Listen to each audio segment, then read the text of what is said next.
You know, with so many changes, it's been a week focusing on what we're going to do. Hopefully we can get enough possession today to give these some of these young outside backs an opportunity to show what they can do, and believe you me, there's some good young talent there. Looking forward to seeing them. Thanks, Wayne. Thank you. Yes, coaching mindset and skill set, all those and something more. West Wales has felt a sea change. Edinburgh's overall record under Richard Cockerell is remarkable, especially when you compare it to recent seasons.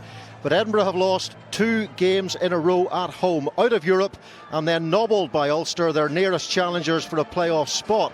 Can Edinburgh loosen up here and get back on track? Graham Simmons is now with the Edinburgh coach, Richard Cockerell. Richard's selection obviously is one where a head coach can let his team know that he's not very happy, and you've done that today. You've made a few changes. How else have you voiced your displeasure after 2, let's be honest, disappointing performances? Oh, we've got to mature quickly. We've got to realise that we're at the sharp end and we have to win, and we have to perform under pressure and deliver. And we've not been used to being in this situation, and some of our guys get a bit gun shy, but we've got to put it out there today. You're up against effectively, no disrespect to them, a second string here. Does that make things easier for you today, or in some ways that increase the pressure?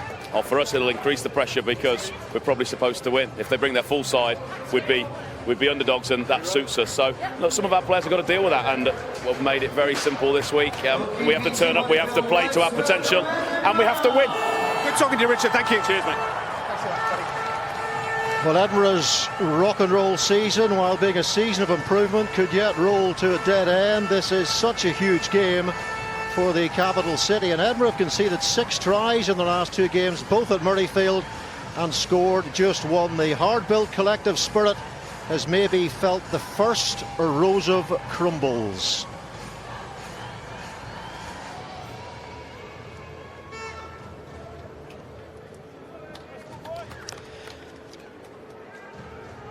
Well, welcome to all of you watching on Sky Sports main event. This is Edinburgh against the Scarlets in the Pro 12 in the brilliant sunshine and the warmth, the welcoming warmth of Scotland. And your referee is from South Africa, and his name is Stuart Berry. Can Edinburgh, after 2 successive defeats, regather themselves today and enter the knockout phase of the Pro 14? It seems to be at this stage a battle between themselves and Ulster, who beat the Ospreys at the Kingspan Stadium last night by 8 points to 0. The Ospreys courageous in defence, 210 tackles, but Ulster got the win they needed.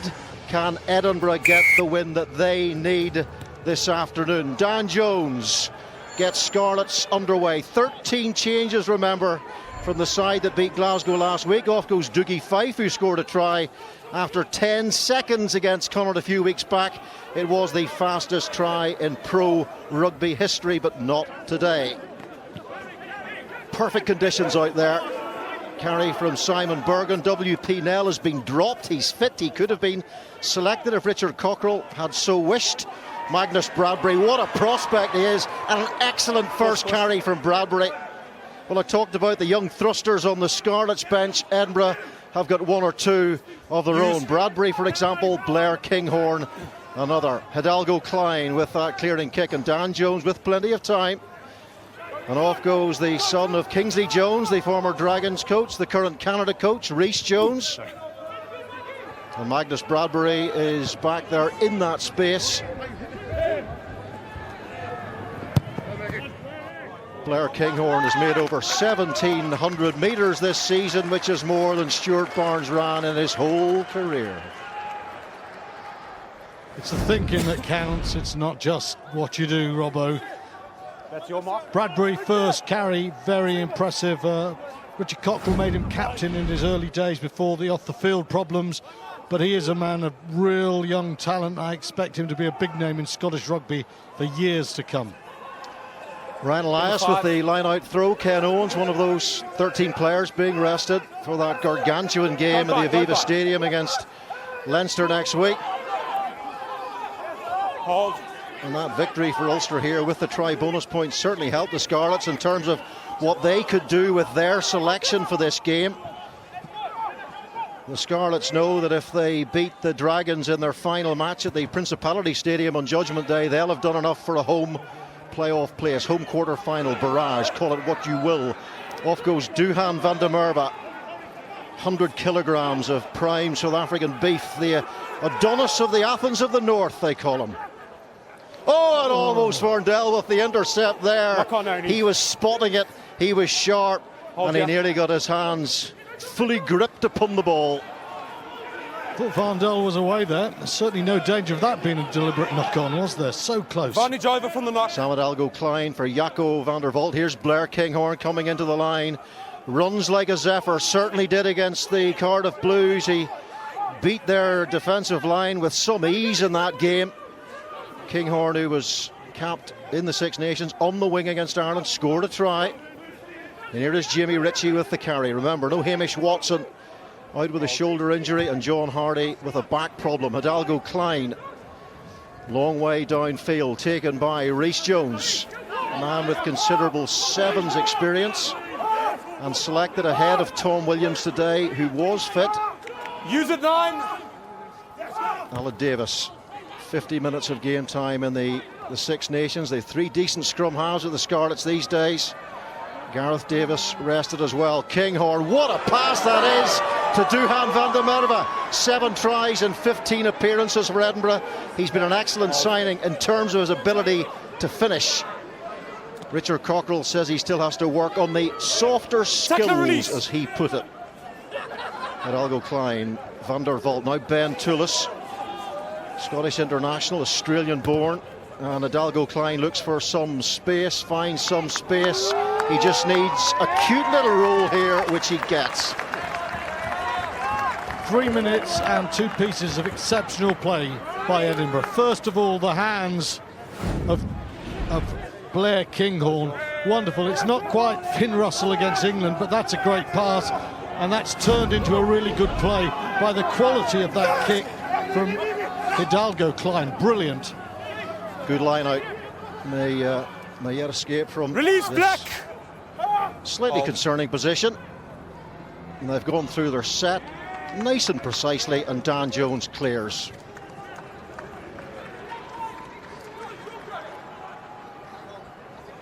Need some time. Finally an opportunity for Duhan van der Merwe to put his boots on. He went through a large part of that play with one boot on, and then on this final bit he lost the second boot. But some really nice play already. Blair Kinghorn shown all aspects of his game, the counter-attack, the handling, and a gargantuan boot that he showed in the very early stages. And I think for me today, Sam Hidalgo Klein's naturally, as a scrum half, a player that I'm going to keep an eye on, but a great opportunity for him if Edinburgh can get some front football. Oh, I think when Pivac, he'll be keeping an eye on the Edinburgh pack. His team went really well last year, but Edinburgh, one of the best packs in this league. McAnally outstanding in the front row. In the second row, Gilchrist, international level, really good. And in the back row, we've already seen the ability of Magnus Bradbury. It is a very, very dangerous Edinburgh pack. They're getting onto the front foot here. It was a nice line-out take by Bradbury, and then beginning to punch the holes in this Scarlets defence. McAnally, what a superb November and Six Nations he did have. Hidalgo Klein, and here is Jamie Ritchie, hoping to take advantage of this opportunity today with the injuries to Hardy and Watson. Van der Vault. Stay here. Here is Hidalgo Klein again. And there's a problem in the last 2 games with the slow starts. Those 3 tries conceded in 25 minutes against Ulster. Cardiff did early damage as well. Can Edinburgh do early damage through Dougie Fife? Neat offload from Ritchie. This is great rugby. Kinghorn in there. Hidalgo Klein finds Grant Gilchrist.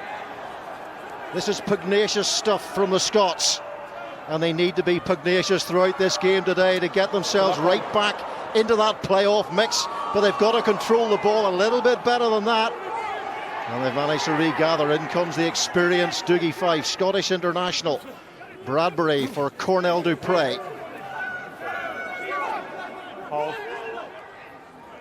Jaco van der Vault. Knock on advantage Bergen over. in the midfield. Nice hands from the tight head. And creating the opportunity, James Johnson for Blair Kinghorn.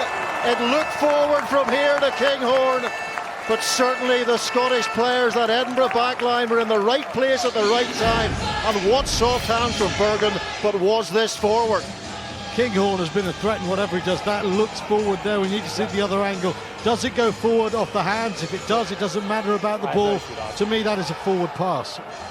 Yeah, I thought it when I first saw it, it looked forward. Just Johnson just getting caught and didn't quite turn his shoulders enough for me. For me, that is just half a yard forward to Blair Kinghorn. Just half a yard. Just. Wow. Yeah, I'm happy with that. Yeah. The referee's happy. He's given it. Chaps. Thanks, Charles. Good kick. Sam Hidalgo-Klein was obviously in enough doubt. He ended up taking a drop kick conversion, because after that happens, the referee cannot go to the TMO. I think Stuart Berry has got that wrong. I think Sam Hidalgo-Klein, with the drop kick, told you all you needed to know. He was waiting for one more replay. It didn't come. The try did. Well, Charles Sampson and Stuart Berry between them giving that try. Charles Sampson, the Scottish TMO. And they did discuss it. And that's beautiful offload by Magnus Bradbury. Here is James Ritchie, and they're keeping the ball alive really well out here. Simon Bergen again involved. And he's looked good on the loose, the tight head, who served a ban earlier in the season after his altercation with Fraser Brown in the Scottish Derby. Oh, Duhan van der Merwe brushes away the Scarlets defenders. And with 8 minutes gone, Edinburgh are halfway to a try bonus point. And maybe the Scotch broth is bubbling again as the men from the Scottish capital close in on a playoff place. Talking to the Scarlets, Stephen Jones, before the game, he emphasised they've got a lot of young players there, and at the moment that is being shown quite blatantly as Edinburgh are finding gaps, some really supercharged play. The back row have been carrying very well. Try from the right-hand side of the field, and again, Blair Kinghorn's distribution very good. Tom Varndell is going to hate that. I think it's Dan Jones doesn't get there. Van der Merwe, prime piece of meat, well finished off. But Varndell's got to make this tackle. Yeah, he does. He goes too high, doesn't flap down the fend. Duhan van der Merwe very strong, and he's going to take all of the credit for the try score in there. But credit also has to go to number 6 and 7, Bradbury and Ritchie, interlinking on the opposite touchline, tightened up the Scarlets' defence a little bit and allowed a one-on-one. Kinghorn gave the one-on-one opportunity to Duhan van der Merwe, and my goodness, he took it well. Yeah, man of the match against Munster at Marseille, Duhan van der Merwe with 2 tries that day. That's his 8th try in just 16 games. That's a good return. As I said, a good signing. And Sam Hidalgo-Klein with the kicking duties today, and successful with 2 already. And Edinburgh in a very, very strong and commanding position at such an early stage. Well, Gregor Townsend and his management team will be enjoying this start from Edinburgh. In particular, I think Magnus Bradbury has been absolutely outstanding, and Blair Kinghorn everywhere. Some young Scots starting very well here. Well, in the financial industry, they talk about having skin in the game, and Edinburgh certainly did not have skin in the game in the early stages of their last 2 games, but they certainly do in this encounter. They've turned things right around, flipped it on its head. Cardiff were well ahead early, Ulster well ahead early, but Edinburgh have made that electric start that they needed. And confidence, you imagine, must have been a little bit low after possibly freezing mentally in those 2 games against Cardiff and against Ulster. And Richard Cockrell alluded to that this week, that had been a problem for them. Yeah, and you can see under Cockrell they've got much better, 70% win record.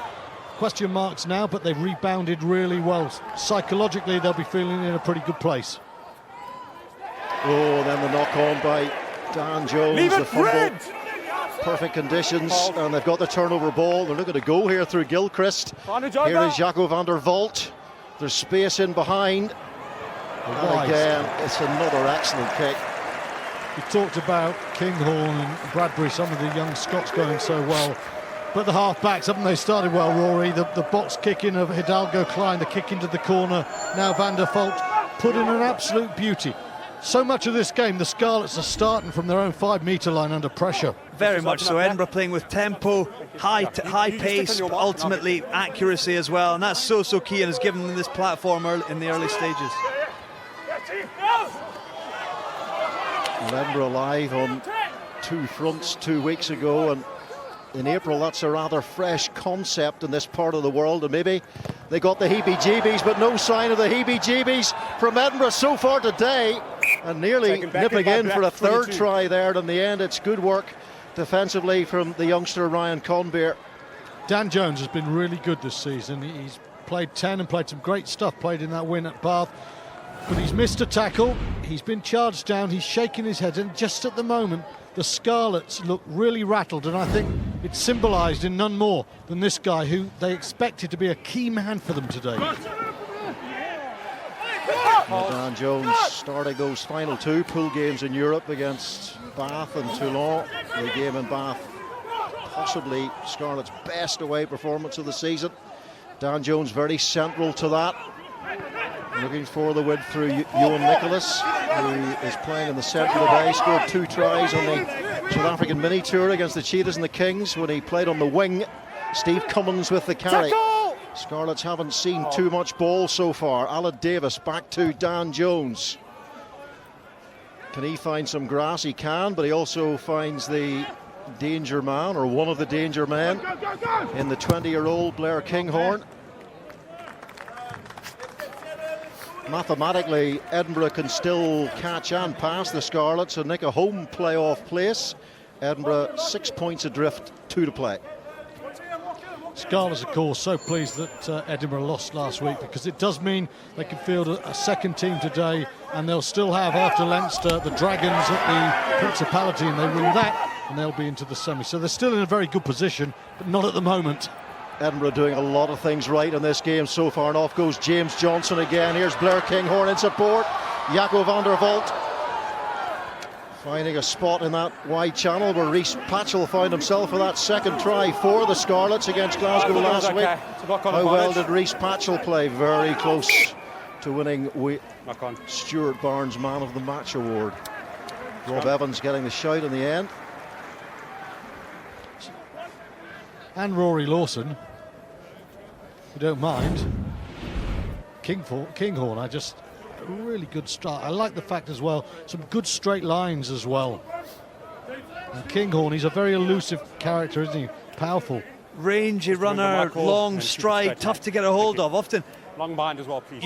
You struggle to get both legs when he's in full stride, because his legs are so long and far apart. He's managed to get the ball back into 2 hands, get the pass away. It's good stuff from Kinghorn. Crouch! Of course, last week against the other Scottish team, Glasgow, the Scarlets demolished them in this part of the game, the scrum. But it's a very different pack, and it's a very different situation at the moment for the Scarlets. Yeah, a whole new front row. Edinburgh actually had a penalty try last week against Ulster. It was the only try of the game. It got them back into that match, but they weren't able to kick on. They had frozen at the start of the game, and then they refroze after that try. And Ulster eventually coasted to victory. Here's Dan Jones, and now Rhys Jones. Again, forcing Edinburgh to attack from deep, but they seem to be very willing to do just that. Here is Dougie Fife. Jaco van der Walt, just one lone sole solitary chaser in Rhys Jones. Well, one solitary chaser, but he's done a really good job. And you'd have to say Edinburgh will be disappointed with 3 men back that they couldn't have handled a solitary chaser. It wasn't a brilliant chase from the Scarlets because it was the one man, but Jones kept going. He found the slice kick, and he's done a great service to his team here. Edinburgh's final game is against Glasgow here. The Scarlets play the Dragons on Judgment Day, part of the double header at the Principality Stadium. Cardiff Ospreys is the other match in the big stadium to bring the season to a climax. 4 blackouts! In goes Alan Davis. Dan Jones now, and Captain Steph Hughes. 6th time he's captained the Scarlets this season. Alan Davis flicks the ball out to Ryan Elias, who started the Pro 12 final as it was then last season against Munster when Ken Owens was injured. Dylan Evans from Maitland in Australia, from the Hunter Valley, good wine country, which will be appreciated by Stuart Barnes. Tom Burndell, not so good defensively on Duhan van der Merwe, but has 174 tries to his name in his long career, and that is great defence there. Smashing hit there by McAnally, continuing his excellent form in attack and defence. Steph Hughes, again, the Scarlets opt for the boot and opt to put the ball deep into that Edinburgh 22. Here is Hidalgo Klein with a strong left-footed clearing kick. Hidalgo Klein leaving the club at the end of the season, being linked with Pat Lam and Bristol. Stuart McAnally, I mean, he's played back row and you can see the speed and mobility of him. I thought he was the outstanding hooker in the Six Nations, and so good in the loose, and his tight play's very good now as well, Rory. Really is a top-rate hooker. He really is, and he's a key leader within this Edinburgh side as well. You look at the opportunity that he grabbed in the Six Nations, you know, played every one of the games, was always up front there carrying, made a couple of outstanding breaks, makes his tackles. At times his arrows go a little bit wayward, but ultimately he's a converted back rower, and he is getting better and better all the time and developing, and he's become one of the really key men in this Edinburgh side. I was here probably about 10 yards from where I'm standing now in the press box, that Calcutta Cup match, and I thought, for all the talk of Finn Russell and co, McAnally's lead from the front was so important, because, you know, Scotland, you always assume they'll struggle. He had second team props supposedly, and McAnally set a fantastic example that day. Yeah, well, theoretically you're looking at it as Ross Ford and Fraser Brown, but McAnally came in and he really has put his name on the back of that jersey and made it his own. He's the number one, number two now, isn't he, in Scotland? Okay, time back on. Stuart McAnally, who was in the Opta Six Nations team of the tournament. Steve Cummins goes off, former Melbourne Rebel.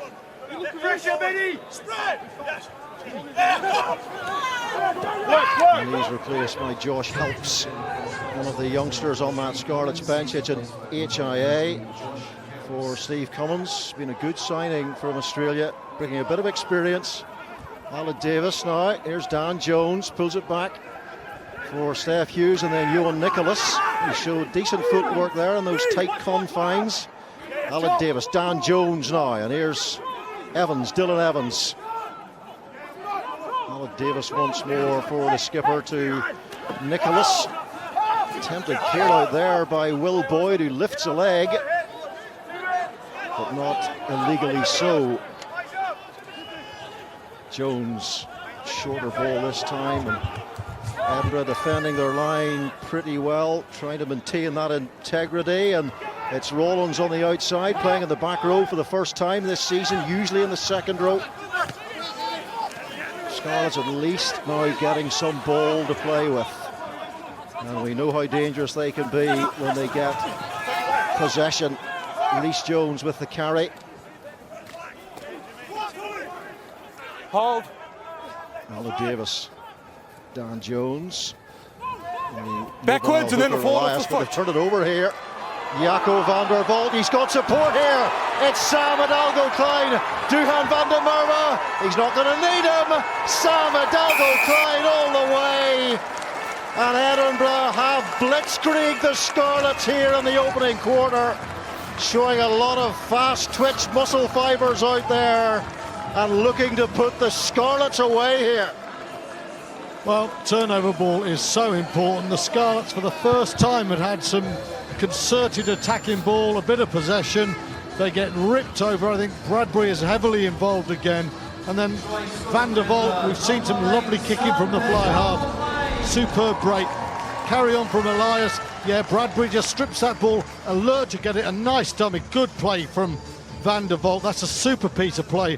And Sam Hidalgo Klein, if there's one thing he possesses, it is pace. Great finish from Hidalgo Klein, but my goodness, the work of the defensive side, Edinburgh there. Callum McRae will be absolutely glowing in that coaching box. The line speed held its integrity throughout. The tackles were made. They were 8-9 phases. They kept their shape, and then Bradbury eventually one-on-one tackle on Elias, stripped the ball free. Van der Walt capitalises and puts Hidalgo Klein away. And Edinburgh, free-flowing rugby, almost like they're solar powered right now. Hidalgo Klein was the Pro 12 Young Player of the Year in 2015. Suffered a little bit from, well, if you believe in second season syndrome, he certainly wasn't as good in the season after that Young Player of the Year award.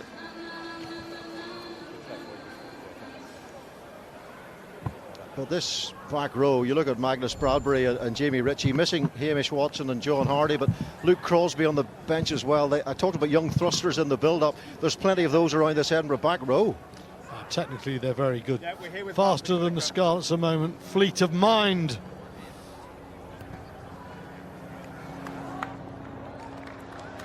(21-0) off the crossbar. It's all happening. It's all working perfectly for Edinburgh. It's certainly not working perfectly for the Scarlets. As they said in one of those old Spike Milligan sketches, the catchline was, what do we do now? Well, Mark Taylor, what do you do now? He's with Graham Simmons. Mark, thank you. Mark, I suppose in some ways that Edinburgh at the moment are doing to you what you usually do to other teams. So I suppose there's something to admire out there, isn't there? Well, you've got to take your hats off the way Edinburgh started the game. They've been much sharper the punch than us, reacting better to the ball. Certainly when there's a loose ball, and just running far more direct than we've been doing. I said defensively we've been a little bit soft on the edges, and they've exploited us. And I said probably 3 line breaks, and they've scored with all of them. So obviously it's a bit of shell shock at the minute, to be fair. Is your earpiece melting at the moment from the noises coming down from the coaches at the top? What message is coming on? Again, it's just about reaction. I said we're just second best to everything, and I said it's just staying attached as a defensive line. Particularly on the edges of that, we're just giving them soft opportunities to break, and I said once they've broken, they're scoring. So we said there's a lot of work to be done. Who are the leaders out there right now, Mark? Who are the guys you're going to be looking to say, look, guys, get a grip of this. You need to show the youngsters the way forward here. Obviously, a big responsibility for that will fall on Steph as captain, but there's leaders everywhere throughout the team. Particularly look at the big boys up front, like Dave Bull bringing the forward pack, and Werner Krier, and obviously Rhys Jones very experienced at the back there. So it's just a case of those boys just need to sort of take the lead really with some of the young ones we've got out there. Thanks for your time, man. Thank you. Well, I had 4 words written down to describe the Scarlets this season: courage, confidence, coherence and clarity. Maybe you could apply some of those words to Edinburgh today, Stuart. Outstanding so far, yeah, absolutely. Do you know any of the other 25 letters of the alphabet? Or do we just stuck at C? I only understand alliteration. Well, Edinburgh certainly understood how to break down this Scarlets defence, and now he had his hands on the ground there. Will Boyd, says the referee, Stuart Berry. So penalty goes to Edinburgh. Such an easy creation of yardage and field position, that wasn't it? An 8-12. Chris Dean, really strong carry, broke the first tackle, fought beyond it, man off his feet. I think it was Will Boyd over the top of the ball. Just there you hear referee telling him give him a better body shape. His hands went beyond the ball, therefore not supporting his weight. Penalty given, and Edinburgh immediately make 50 metres very easily. It's men against boys at the moment. It's a shadow Scarlets team, and they are really being put to the sword by an Edinburgh team full of body and fight. Really impressive stuff. McAnally now Gilchrist. Here is Cornell Dupre, who for charity is growing his beard for the next 3 months. It'll be a thicket by that stage. It'll be very W.G. Grace. A lot of grace about the way Edinburgh have been playing, and here's a man who could certainly play with style as Blair Kinghorn. So much quick ball to play with. Jamie Ritchie has looked fast on his feet. Hidalgo Klein to Chris Dean. He gets outside Johan Nicholas, and then they nearly get through Duhan van der Merwe. Here's Grant Gilchrist. Has had a run of games now, struggled with injuries earlier in his career, but when he does get a run of games, Gilchrist, Gregor Townsend is inclined to pick him, as he did for the Six Nations. Cornell Dupre, the rip by Alan Davis is a good one. The Scarlets specialise at that, but here is Toulouse, and now here is Christine. Christine outside for Magnus Bradbury, and that is the try bonus point. And the Scarlets are being emulsified here by Edinburgh, and it is just the tonic the Scots needed after those 2 consecutive home defeats here. And are they in the playoff picture? Oh yes, they are. Chris Dean, we haven't talked about him much, but he has just been unerringly straight throughout. Lovely little offload there. He just keeps running the straight line. He's holding defenders. Bradbury, who's been making turnovers and carries and creative other on the end of that one. But Dean is doing the simple things really well. A little outside show, fix on the pass. That looks really easy, but that's a tidy piece of play in the centre. Really good stuff. Chris Dean, converted back rower, strong man, and you see, you touched on it, you see his outside break, and he pulls Dan Jones, draws in Rhys Jones, the fullback. And Bradbury, an easy run in. Edinburgh again, generating so much quick ball that the Scarlets just cannot cope with.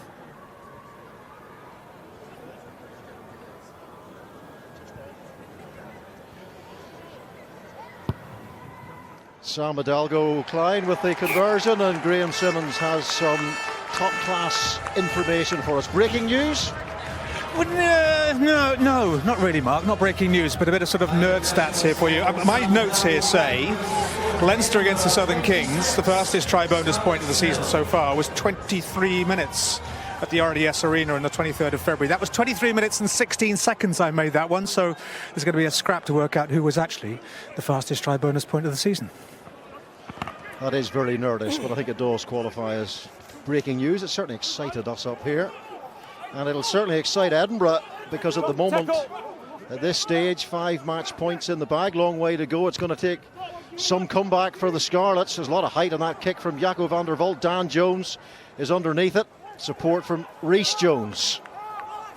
Played in the Commonwealth Games in 2010 in the sevens. Now Tom Vardell, 32 years of age, but still a bit of pace in those legs. 92 Premiership tries. He's the Premiership try scoring record holder, past Mark Cueto, who was the previous holder on 90. That's right, Mark. Clearly, this is before the Lord Mayor's show. From a Scarlets perspective, we'll have a different 15 start in the game, but still, you can only be impressed with the way Edinburgh have started this game. There's been real tempo there. Their midfield has been fixed really well. The half-backs have controlled the game, and Kinghorn has been excellent. Really impressive start. Long arm transfer. Ball carrier shifting back. From a coach's perspective, you prepare the side and you look at your first quarter, and my goodness, 26 minutes in, Richard Cockrell couldn't have hoped for much better than this from Edinburgh. I would say, yes, the Scarlets look a little bit naive, but Cockrell's team have just been so accurate in everything they've done. And you know, they've had leaders, haven't they? McAnally and Bradbury have led well, and behind the scrum there's been real shape, poise and a real cutting edge wide. You might have noticed we've nipped 2 points off the scoreboard. The first try wasn't converted. Remember, Sam Hidalgo-Klein was taking that one as rapidly as he could. From the side. I'd be thinking about taking 5 more Penalty points off that advantage one, to but never Red. mind, it's gone. Right.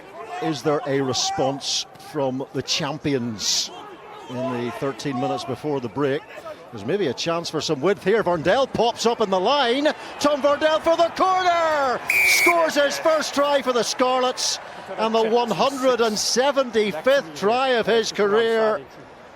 Signed due to injuries elsewhere, and he delivers here for the Scarlets and just gives them a little bit to hang their hat on now. I mean, that wasn't one of the more sophisticated back moves from the Scarlets. I felt Edinburgh just hung off a little bit, and in the end, Vardell uses his raw pace. You could see they're just waiting on the man and waiting for the cover to come across and take the hit.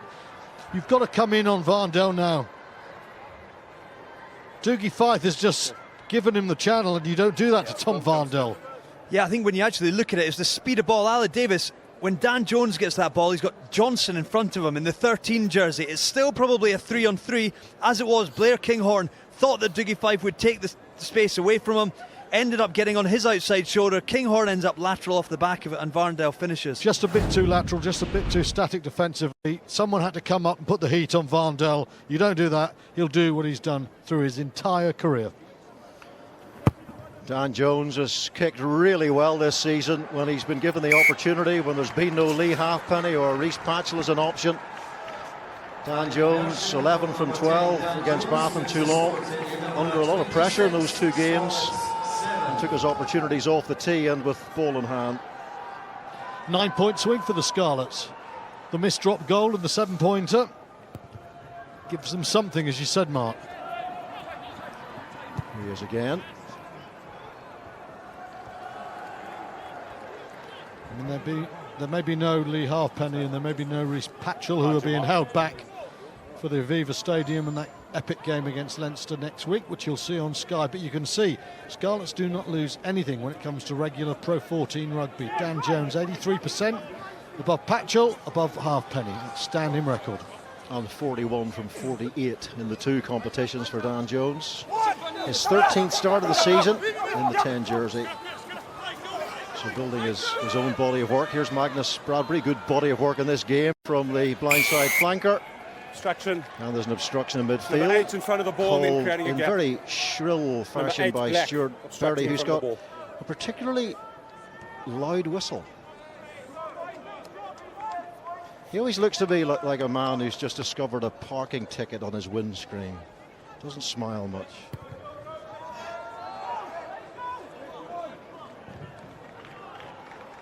Show me a man who's happy finding a parking ticket on their windscreen, Mark. And Black on the line. Well, if you spend a life never paying for parking tickets and you get caught once every 10 years, then you can smile ironically and think, I'm still ahead of the game, though I know no one who adopts that policy.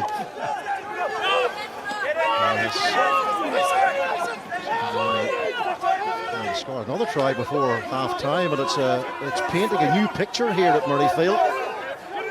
And they are just building a little bit of a foundation, bit of a platform in this game. Applying a little bit of squeeze to this Edinburgh side, who've been so dominant so far. Right, go through the gate now, 7. The Scarlets we didn't see last season. Things haven't worked in the open spaces. They go back to their pack. Let's drive a game. They destroyed Glasgow playing that way. They're just driving their way back into this now. They've got to play. Alan Davis for Dan Jones. Again, there is space here on the outside if they can utilise that space. Rhys Jones, Jan Nicholas and Tom Verndell once more. Across comes Chris Dean, who set up that try bonus point score, making the important tackle there. So failing to fully exploit the oceans of space on the outside there, the Scarlets. They may yet get there though. Alan Davis, Steph Hughes stepping away. Good tackle from Grant Gilchrist. Alan Davis. Advantage now over. Left release 6. And here's the scrum half. Again, Dave Bullbring is outside. It's gone beyond Bullbring. Dan Jones now. Attempted dart from him. Here's Will Boyd. Big strong carry from Boyd. Rolls away from the attempted double tackle from Bradbury and Gilchrist. This is much more like it from the Scarlets, who are settling into their work here, and they've got another penalty advantage coming their way. That was cynical. Creyer, here is Dan Jones, here is another try. There is a different complexion on this match, all of a sudden. Well, you said, Mark, that's more like it. What it's not been more like is the Scarlets. That hasn't been the way we expect them to play. Pick and drive, power through the forwards. But what they're showing is another way to get themselves back into a game. And Creer's hands there, absolutely splendid. The missing Hadley Parks or Scott Williams would love that. But the forwards did the hard work again. Very nice pick up there. Rhys Jones, superb. But the forwards, they do the carrying work, the dirty work. Is that Elias? McLeod? It's McLeod. I know that the Scarlets front row are very good, so I got a little bit excited there, but trust a back rower to give a pass like that. But for years, Scarlets fans dreamt of having a combative pack, and in recent times they seem to have one, Stuart. It's not a dream anymore. You know, there's no Rob Evans, there's no Samson Lee, there's no Ken Owens here, no Tyburn, but these boys have a structure to their game and they're battering their way back into this game. Cracking first half. Cracking kick from Dan Jones as well. He really is a sweet striker of a rugby football. You need your Tam-o'-shanters now, Edinburgh. You need a bit more than Tam-o'-shanters with the absorption of the pressure now from the Scarlets. Sweet little reverse pass there. Sometimes teams switch off just a little bit when they get that fourth try. And maybe coming so early in the game, Edinburgh felt they were going to sweep to a massive victory here, but it's very much changed the temperature of the game, those last two tries. Yeah, both sides really struggling at the breakdown to slow the ball down, and scrum has it's been a great day already for Al Davis and Sam Hidalgo-Klein. The quality of ball that they're getting from their carriers on the front foot, the backs are benefiting from that, and we've seen already a hatful of tries. Wayne Pivac, who's already had tea and scones with the Welsh Rugby Union, with a view to maybe taking over for Warren Gatlin. Maybe it'll be Dave Rennie. Problem for Scarlets fans is if Wayne Pivac goes, Stephen Jones might go to Wales, and so too maybe Baron Hayward. Here is Jaco van der Walt. But that's all for the future. In the here and now, it's Grant Gilchrist with the carry.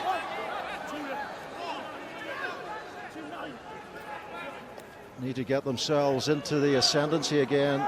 Edinburgh in the perfect position at 26 points to 0 up. Not quite so now. Here is Rhys Jones again, former Sale and Cornish Pirates player. Duhan van der Merwe, the orange-booted one. He's run 5 metres, play. Oh, and again, he just bounces off would-be defenders. This time it was Johan Nicholas, it was Tom Bardell, rather easily for his try. Watch behind. Tulis with the carry. And Hidalgo-Klein to Jaco van der Walt. Chris Dean. Advantage over. Well, that's going to find some space. And the fullback is nowhere to be seen. And Dougie Fife just needed the bounce there because he had time and he had space.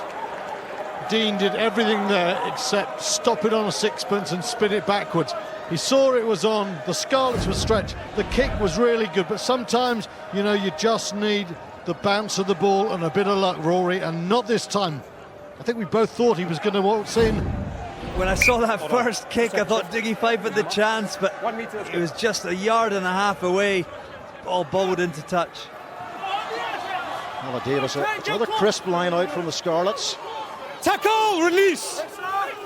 Watched some really high tempo lineouts last night from the Cheetahs down in Bloemfontein. Use it 9. Ultimately unproductive because they lost at home to Munster. Thanks to Conor Murray off the bench, 30 seconds, scored a try, landed a 57-metre penalty home to Limerick to prepare for their semi-final.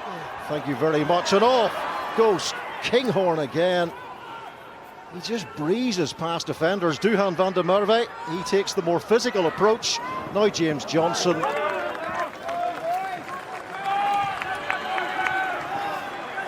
Scarlets need to really keep their defence tight. Number 7. Blair Kinghorn just oozes threat when he gets that ball.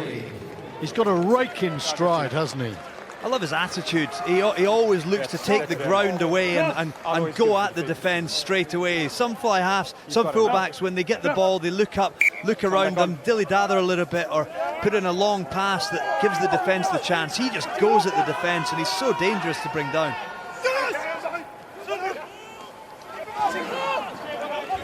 Luke Crosby is on for Jamie Ritchie. Had an excellent first 37 minutes in this game.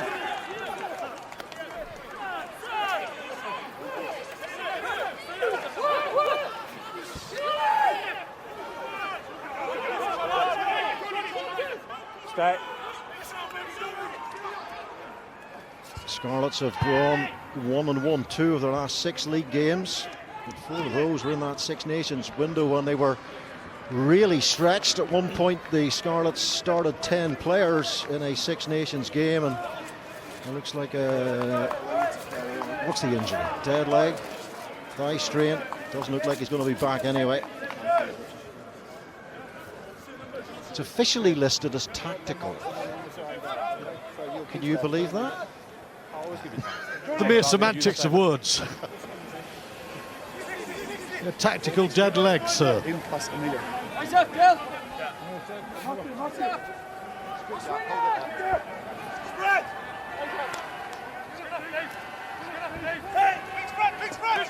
So it's McAnally for Bradbury again. He's a great athlete. The front of that line out. Jaco van der Walt.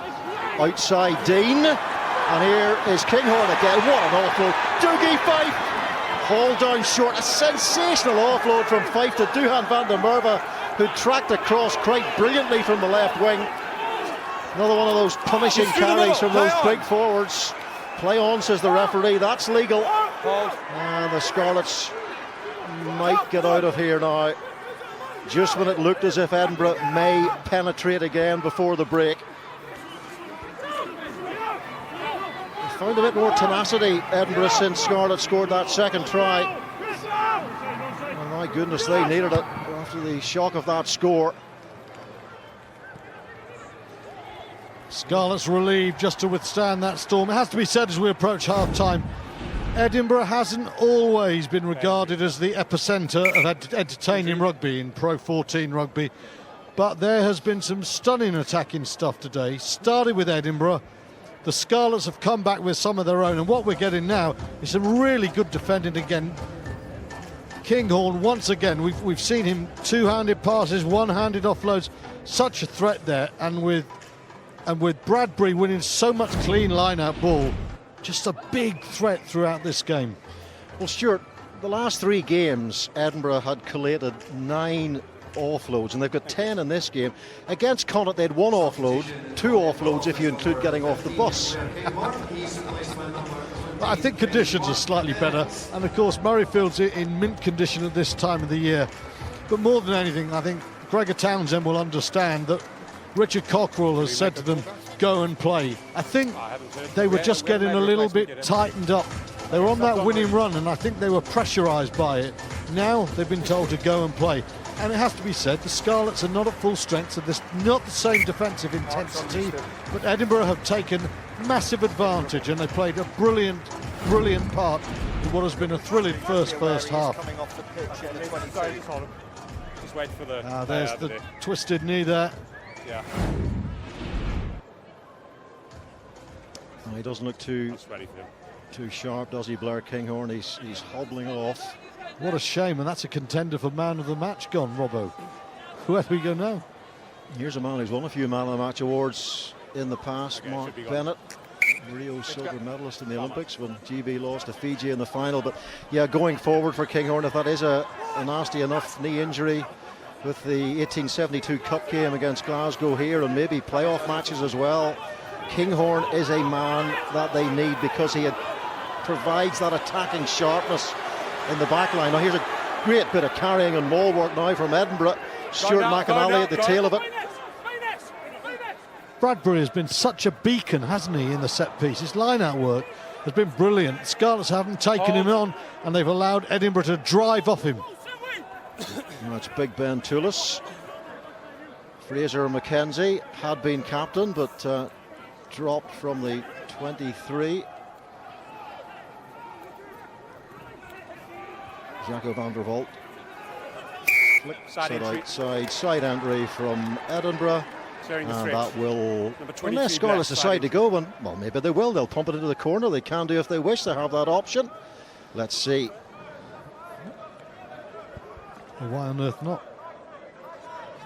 Yeah, you've chosen it. Yeah. No, nothing to lose. Go for the corner, and because there was nothing to lose, he missed, and it will be kicked off by Van der Merwe. It was a risk worth taking in what has been a thrilling 40-point first half. It's been very exciting indeed. An Edinburgh lead by 26 points to 14. And if it wasn't the fastest try bonus point in pro rugby history, it's very, very close to it. Some great scores from the Scots, and this was the one that got them the extra point from Magnus Bradbury. What a first half from him, what a first half it has been to watch all round.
Home is a lot of noise.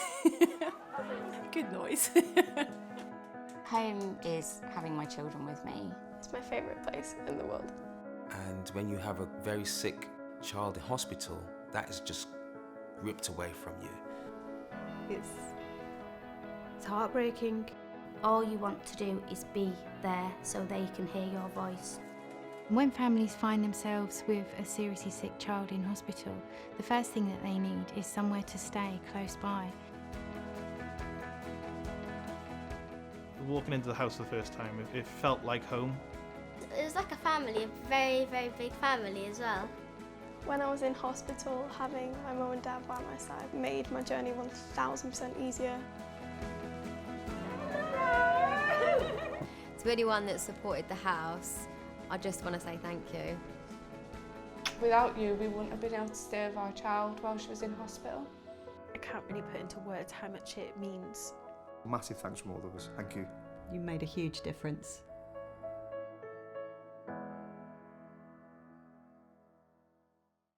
I want to talk to you about the restrictions we're all under because of coronavirus, and reassure you that the Scottish Government is working night and day to do the very best it can for the people of Scotland through this pandemic, guided by the very latest medical and scientific advice.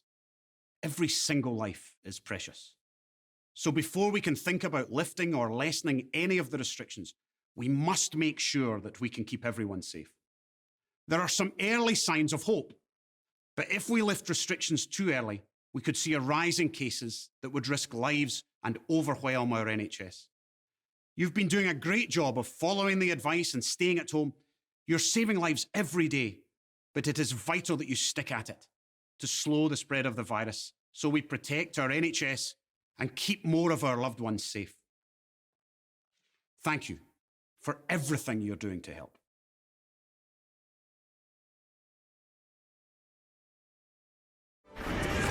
And what a first 40 we have had. The sun is out here in Edinburgh, and we've had rugby to match as well. Perhaps a touch of fortune for Edinburgh's first player, Kinghorn, going over for the opening try, but then they really did begin to run right. Johan van der Merwe down the left-hand touchline. What a block-busting run this was. And moments later, in the same corner, Sam Hidalgo-Klein with the high knees in the sprinter's gate for Edinburgh's third. Exactly what Richard Cockrell would have wanted. A really fast start. And for all the good work that the forwards have done, it was Magnus Bradbury who's been really, really promising in the nuts and bolts with a try for the pack. But you switch off at your peril, and the visitors have found their way to the try line. No one knows that route better than Tom Varndell, his 175th top-class try. And Dan Jones has cut the deficit again, so half of two halves, but Edinburgh's half better than the Scarlets. We are 26-14 at the break, and in terms of the stats, a little bit more possession. Interestingly, for the Scarlets, 10 missed tackles, a real concern for the visitors. And interestingly, 11 offloads in the first 40 for Edinburgh alone. They averaged 6 a game so far this season. So real ambition in what Richard Cockrell and his men have been trying to do. Duncan Hodge, no doubt, prominent in that. And the Scarlets reduced to just the one. So Wayne Pivac, no doubt, trying to put a plan in place to get his side back into things in the second 40. But at the moment, it's the home side who are very much in the ascendancy. Smiles all around. I mean, what has been catching the eye for you in that first half? Speed of ball and accuracy, particularly in the first 25 minutes to get to that try bonus point. The structures that Richard Cockrell builds are simple, and they're effective if you get your ball carriers over the gain line, generate quick ball, and then you've got the shape. And that's exactly what Edinburgh have done. And they've looked dangerous on the counter. They played rugby in the right areas, and they took their opportunities when they came. Yeah, I thought the kicking game was superb, especially early in that half. Put the Scarlets back on the back foot, and when you have a look at it, Richard Cockrell would be saying, right, what's dangerous for the Scarlets? It's an offload game, it's the way they get over the gain line, it's where they play with their heads up, but take it out of it. Put them in the 5-yard line, pin them back in their 22, and they can't play from there. Yeah. Superb 26 minutes from Edinburgh. Always nice when we play this game, when you pick someone out pre-game and then just a couple of minutes into the match they score a try to sort of make us sound as if we know what we're talking about. But it's been another prominent 40. It's a real shame he's gone off with injury, but another prominent 40 minutes from Blair King. Yeah, you see the stats there, 10 carries in 40 minutes. Strong, powerful carrier. He was on the end of the try. I think it's at the end here. Forward pass by Johnson, I think, all day long for me. We get a different angle there. ball comes out of That's the hands NFL forward. stuff, isn't I mean, it? that I can't believe what they're doing. You know, when you have a look at That's this, the when you have a look Scarlet. at no, this forward. Okay. You know, I've called them, and you know, the touch judge, the referee, the TMO. You had 3 or 4 chances to have a look at it. They went there. They no problem. Take it down, bang it over as quick as you can. The referee must be thinking, "Oh, I've missed something here." A drop goal conversion tells you everything. It tells you everything. And you can imagine. I think it's Nick Lumley, the fitness coach, runs on with the tee. And he must have just said, forget about the tee. Get boot to ball as quickly as you can. But take nothing away from Edinburgh. Yeah. Superb 26 minutes. Okay. Magnus Bradbury, another guy who we wanted to talk about, didn't get around to pre-game because of time, but another man who's, in terms of the dark arts, doing exactly what you want, but also crops up when needed. With and without the ball, prominent. There's his first carry. Picks out Ali Davis in the defensive line. 7-8 metres, drives over, leg drive. Line out option as well. Defensively, he's got up off the line. He made the tackle that led to Sam Hidalgo-Klein's try with the rip, and there's him getting over for him, scoring himself a terrific first 40 minutes from him. Such a young prospect, and one that people will get very excited about in Scottish rugby. Scarlets comeback is on, question mark. Is it? Well, yeah, question back. You know, they were lucky. They didn't take an opportunity, you know, with the last penalty of the game, put it in the corner where they could have cut the deficit even more, give, you know, Tom Vandel the opportunity to score the try there. After 26 minutes, all of a sudden, Scarlett got a little bit of ball, did play in the right areas, kept ball more crucially, went through phases, got a couple of opportunities from penalties where the referee, they played advantage from there. They scored the 2 tries from it. That's what they wanted the second half. They want to play a more high-tempo game. The worst scenario, I think, that the Scarlets want now is another 2 tries within 7, get out of here with 2 points, and that would felt like a draw. A draw would be happy. Do you get that? I'm going to work the maths out during the break, but I'm with you. I never disagree with you. They take the win, of course they will, but they just want points. Exactly, and it is, you would have to say, still alive, this one. 26-14, but Edinburgh very much in control at half-time.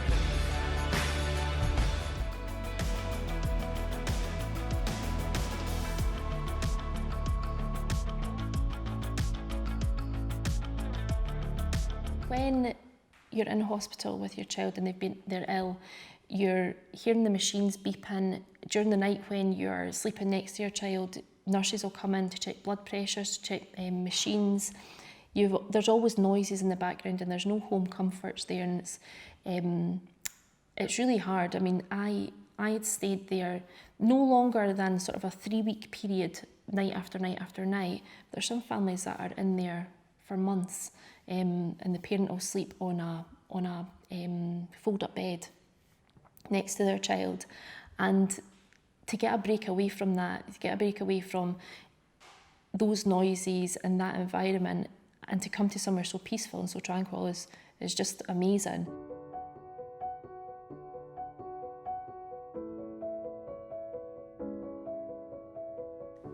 It's good to give means a whole load of things. It means being able to give families the chance to spend quality time together in such a beautiful, tranquil place.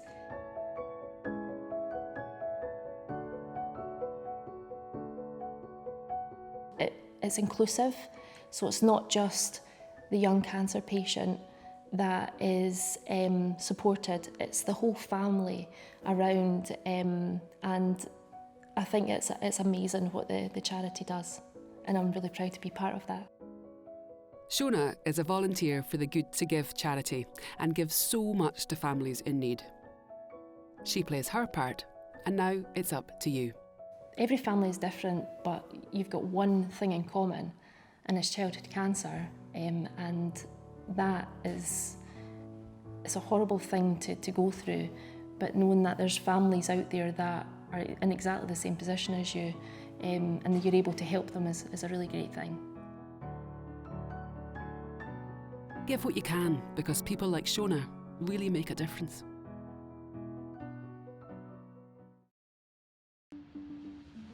Change. Our world is changing. It's changing at a pace like never before. What powers us, connects us, and even challenges us today won't be our tomorrow. So, as the world keeps changing, we will too. engineering new solutions, building a better future, and making what once seemed impossible, possible. You know that I love you, baby. You know that I love you, baby. You know that I love you, baby. Oh. You know that I love you, baby. You know that I love you, baby. You know it's time.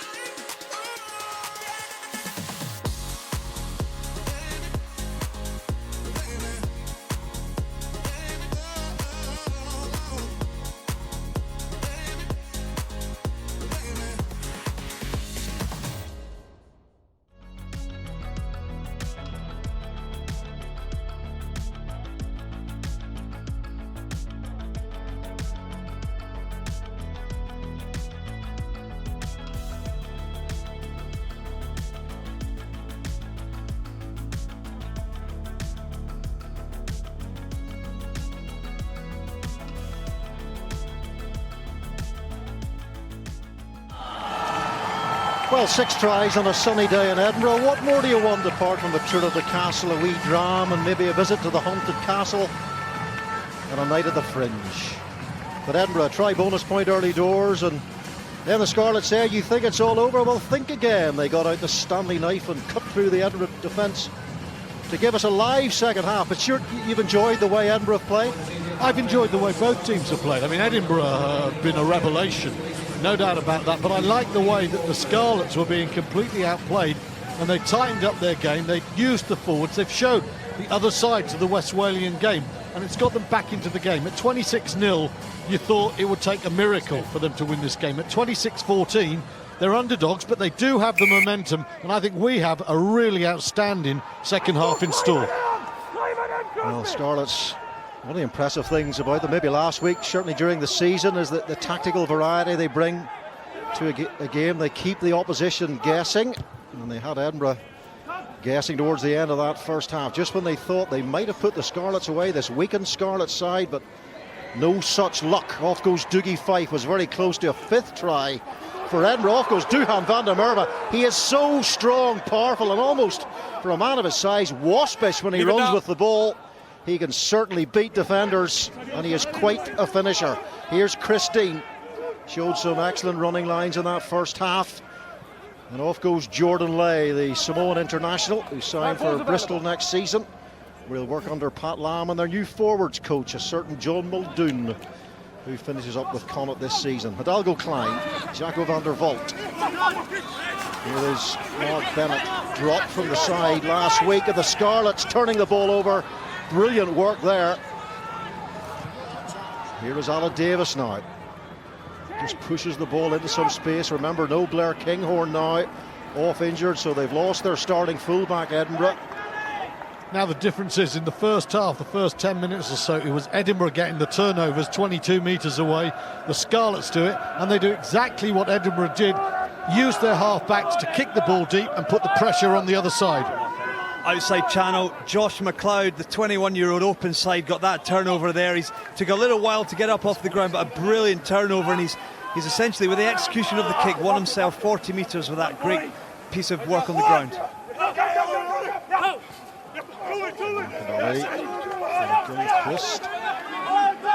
Number current Scarlet, John Barkley, is coming back to Edinburgh next season. Number of signings: Simon Hickey, another about half from Bordeaux. Matt Scott returning to Edinburgh. Juan Pablo Sacchino from the Newcastle Falcons. Richard Cockerell letting about 10 players go. I think that's the number. It's around that. And quite a lot of those players knew their fate pretty early. Josh McLeod, who executed that excellent turnover with the ball there. Here is Alan Davis now. And Hidalgo Klein looking to pounce on that loose ball. Scarlets trying to offload the ball there, and it just, in the contact, the ball goes forward, and Edinburgh get the ball back. Interesting to see a few of the changes. Obviously, Blair Kinghorn going off just at half-time. Ben Tulis forcing that knock-on there from Elias, going for the offload. But James Johnson has come onto the right wing, Mark Bennett into the midfield. And more interestingly, I've seen Tom Varndell has switched from the right wing onto the left wing. He had a torrid time up against Duhan van der Merwe in the first half, so interested to see him switch wings. Richard Cockrell won 3 premierships when he was the coach of the Leicester Tigers. Remember, next week then it's the semi-finals of the European Cup for the Scarlets, and well, it's their 4th semi-final, and the 3 that they've played in before, they've all lost. They've all been lost to East Midlands sides, including Richard Cockrell's former team Leicester and Northampton Saints.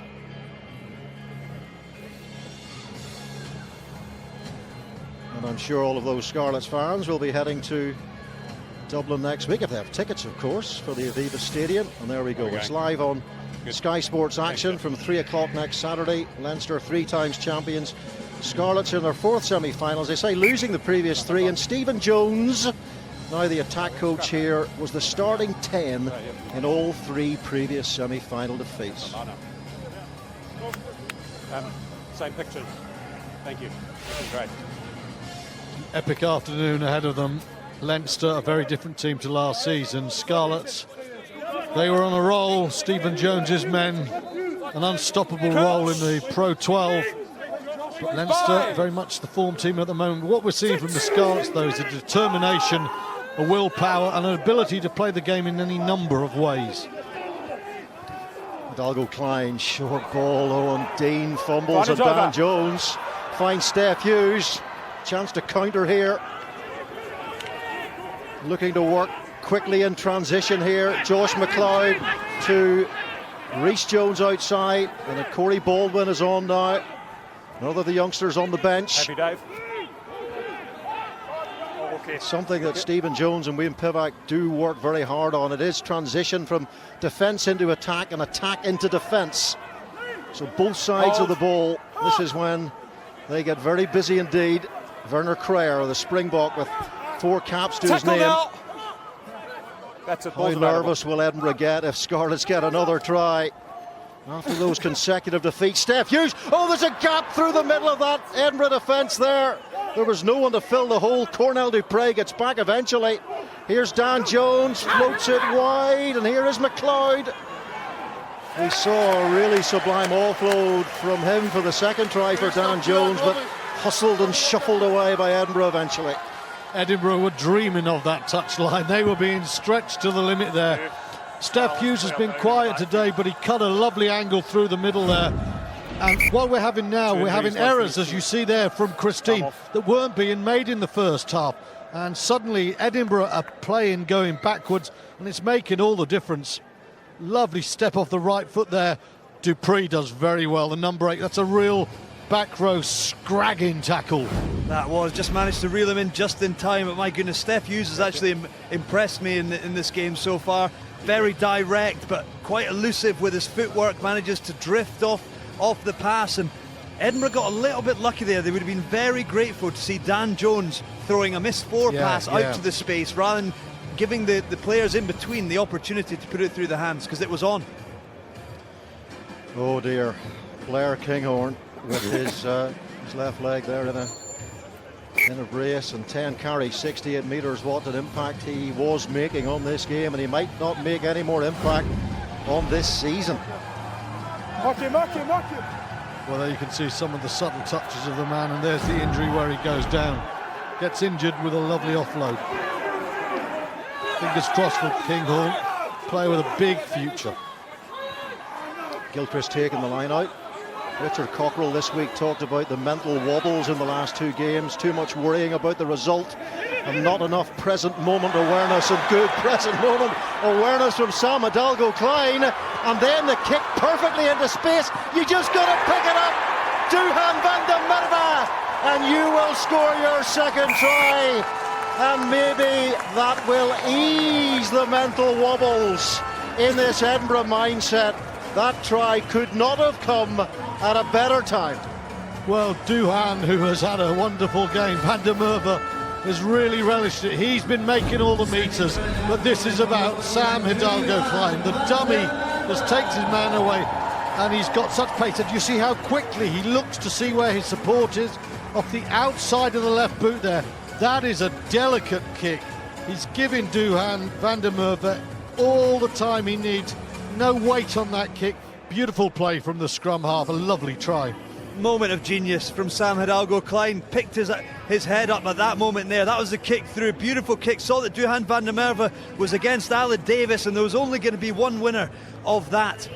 But it was around the maul. He lifted his head and saw Will Boyd ready to go for the charge down. He had half an eye on that, shaped for the box kick that he's kicked all day long. Showed a different picture and was through that gap. Rataba drainpipe stuff and puts van der Merwe in the corner. Great score. He has scored, he's passed well, he's kicked very well, created a try here. He's having a lovely game again. A reborn scrum half. Always was very classy as a youngster. Now we're seeing the real Hidalgo Klein again. Great news for Scotland's future as well. Brilliant. Got a few scrum halves to pick from, haven't they now? Have Scotland, especially with the fast development of George Horn, who's impressing in the sevens elsewhere. Just want to look at this again, Hidalgo Klein. Keep an eye on his head all the way. First of all, the dummy. Now he's looking left all the way. Left. Wait, he's so aware of what is happening around him. Wonderful play from the Edinburgh number 9. Meanwhile, good restart by Edinburgh, well taken by Grant Gilchrist. Now the carry from Crosby. A couple of injuries today that'll worry Richard Cockrell to Jamie Ritchie and Blair Kinghorn, to add to a list that includes John Hardy and Hamish Watson. Big players. Rhys Jones, good take. Alan Davis, Dave Bullbring carries.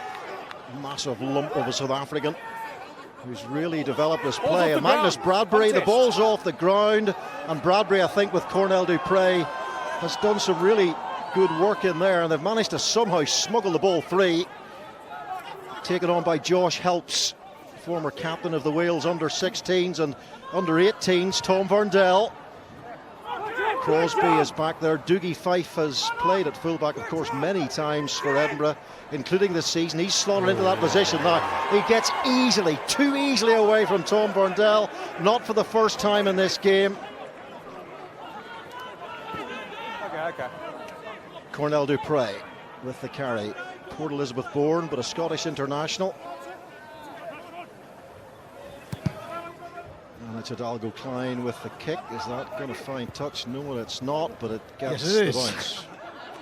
Again, we've seen a try from Tom Verndell, but not for the first time. His tackling has let him down. The ball stops dead. It puts Edinburgh under real pressure, and Tom Verndell has to make this tackle. He's got to sack the man. He's just taken off it by ease there by Dougie Fife, and that is 20 really soft metres from a Scarlets perspective. It bails out Edinburgh. Yeah, pinned back, I think, from Tom Verndell with all of his experience. Just showed Dougie Fife only the touchline side. That gives you your left shoulder. As it was, Dougie Fife managed to square him up. He got a bit flat-footed and then ended up diving for Dougie Fife.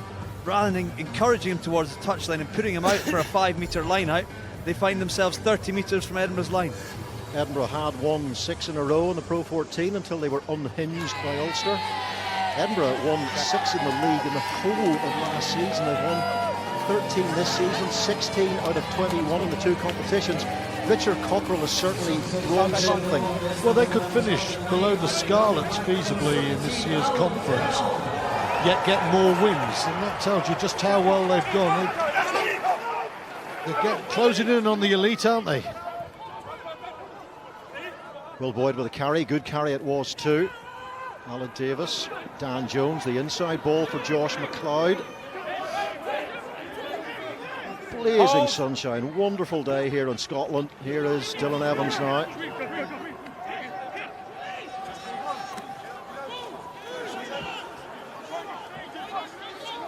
Tackle! And McCrayer latches on. Alan Davis spins the ball out to Dan Jones. Here is Will Boyd again. Tom Verndell showed a bit of va-va-voom in attack, but not so much in defence. Try to his name. Hold up. 2 bad missed tackles. Bullbring. Again, Bradbury working really hard at the breakdown. Didn't quite steal the ball on that occasion, but there's a lot of vigour about the way Bradbury plays. Yeah, and that's important. I mean, there's no doubt at all. Rory made the point in the first half. Both scrum halves had the ball on a plate, and it's a dream for attacking teams because the fly half knows what's coming. The big, heavy carriers can pick their lines on time. All the rhythm is there in a game like that. So when you've got someone like Bradbury slowing the Scarlets down, it might not look a great thing because the Scarlets have got the put in, but that enables Edinburgh to refix and reorganise their defence. In the first half, that wasn't happen. That's such an important part of the game. Phil Price is on for Dylan Evans on the loose head side. Phil Price, who spent 8 years at the Dragons. Bernard Jackman, first year as coach there. Things haven't gone so well for Jackman in his first year of a long-term plan. He says here is Varndell. Definitely much better going forward than going backwards today. And Scarlets are certainly going forwards again here. Dan Jones, Steph Hughes, Varndell. Nice little tip on. It was Johan Nicholas outside him. He just didn't have sticky enough fingers. He'll be disappointed with that. It was nice sleight of hand from Tom Varndell. Dan Evans there. There's the 3-on-2, 2-on-1 potentially. As it was, Van der Vaart was covering across well. Johnson had the last man, so they probably had it covered. But just a fumble from Nicholas in a dangerous position for the Scarlets. Yeah, at very least they could keep the ball and maintain the continuity of attack, but the Edinburgh defence was very good there, screaming across. Remember, even with a bonus point victory, this would not qualify Edinburgh for the playoffs. Ulster have 2 games to go, so they could accumulate 10 points from those 2 matches. The rearranged game against Glasgow at the Kingspan next week, and then Ulster finish up at Thomond Park against Munster. Hidalgo Klein, and Price almost gets on the end of that. Here is Ryan Elias, Alec Davis, and Lewis Rawlins with the carry. Certainly a lot of energy about this game. Price with a carry. Chris Dean makes the tackle. Good hard running lines from the Scarlets, trying to create some space on the outside. There may be some there now. Here is Rhys Jones. They're filling the field in front of the Scarlets again, resetting their defence.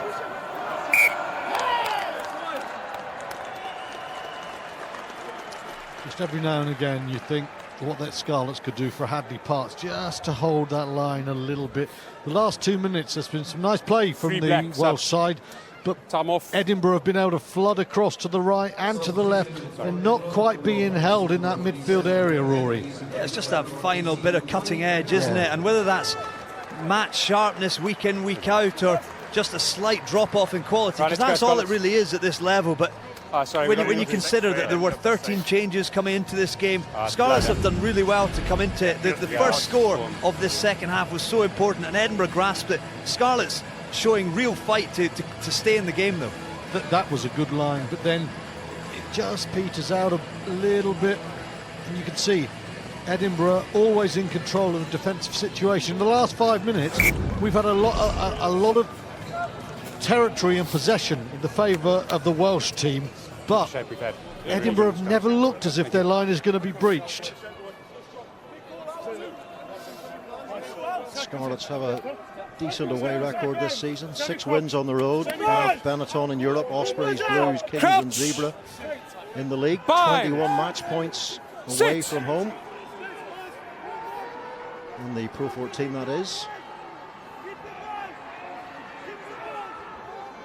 Hidalgo Klein. Mark Bennett with the carry, and Hidalgo Klein with that sumptuous grubber through, setting up that 5th try for Duhan van der Merwe. A moment of class. A match full of moments of class from the scrum half. And I can remember when he first burst on the scene talking to you, Rory, his speed and the threat, and he just could give Scotland something different, and he dipped away. But you know, as we go towards 2019, playing like this guy comes right back into contention. I know it's a level down, but he's got it all, hasn't he? Davis trying to spear his way through a half gap in that line out. Davis Jones now to Will Boyd. Jaco van der Vault makes the tackle. Tackle! And Ala Davis digs the ball out. Dan Jones just manages to skim his way past the attempted tackle. Oh, and Rhys Jones really had to struggle to take that ball behind and did well in the end. It really is very warm out there now. Could be the first case of heat stroke in Scotland in mid-April. Dougie Fife gets away from the captain, Steph Hughes. Good work from Fife. There's plenty of defenders there though in front of him, and he's caught by Dan Jones. That was a muscular tackle by the Scarlets out half. Now Jaco van der Vault looked up there and he saw the space beyond him. It's Ala Davis who's swept across. Stop, Red. You need a lot of energy out there today because this ball has been in play for a long time in this match. Hidalgo Klein aerially this time, taken by the fullback Jones.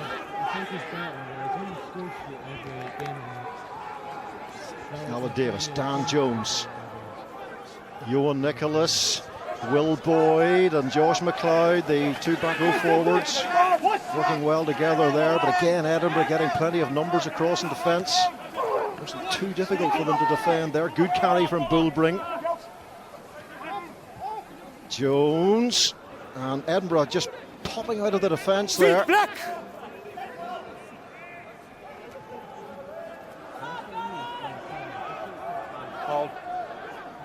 Good spell of possession this for the Scarlets, but can they turn that possession into a few much needed points here? 33 points to 14 down, 5 tries already to Edinburgh's name. Dan Jones, little dummy kick there from him. Nice from Gilchrist though, because it forced him in field, and that's where the Scarlets want to get wider. Some good defending in these wide channels from Edinburgh. Bullbring, he's so often used now as that first receiver, as a bit of a fulcrum. Joe Nice totally sliced that one. And where's Duhan van der Merwe? He's underneath it, he's taken it really well. Great stuff from the South African who played in the World Junior final for his country 5 years ago now. Chris Dean, here's Dougie Fife, decides to take the hard direct route himself there. McAnally, strong carry from the former flanker, tackle from Bullbring. Hidalgo Klein, now Murray McCallum. During the Scottish prop crisis, he picked up an international cap, Murray McCallum, and it's Mark Bennett with that 7's pace. He's got support from Cornell Dupré, pops it inside beautifully to Luke Crosby, and that is the big half dozen in terms of tries scored. And maybe now, at long last, in the baking heat of Murrayfield, Edinburgh can relax a little bit. I tell you what, it's a cracking try and great finish from Crosby, latching onto the end of Dupre's pass. But my goodness, there are 3, 4, 5 guys down, stretching their calves for a cramp. Duhan van der Merwe, he has been outstanding all day long, that time latching onto a poor Dan Jones kick, but it gave Edinburgh the platform, and my goodness, they took the opportunity. This is a great piece of play. Van der Vault, first of all, does very well. But Bennett, that's a lovely ball back, and well played, Cornell Dupré. He sprinted, he takes that over his right shoulder, he sets himself to give the pass. Don't underestimate that. He made it look easy, but again it comes from the fact Dan Jones has had a very in and out game. Some nice touches, but that was a horrible up and under. It gave soft possession away. The pass from Van der Vault's a beauty. Bennett picks the line, and that's a lovely inside ball, and fair dues to the back row forward. That's brilliant.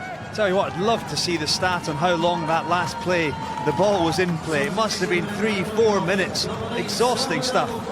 Attacking splendour from Edinburgh, Rory Lawson. Where's this come from? Haven't seen a lot of that in recent seasons.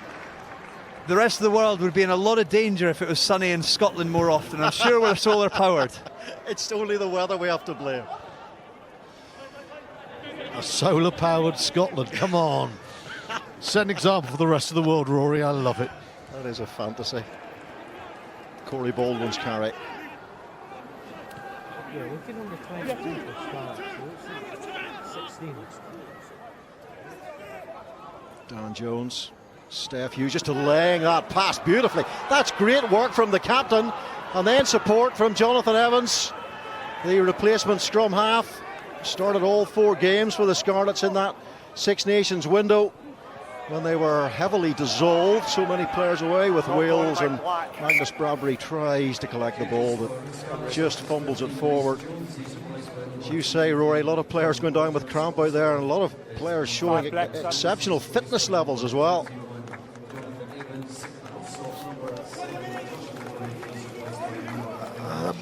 Ball in play, 3 minutes 12 seconds we're here. Actually, I'm just sort of guessing that it might have been 3 minutes 12 seconds.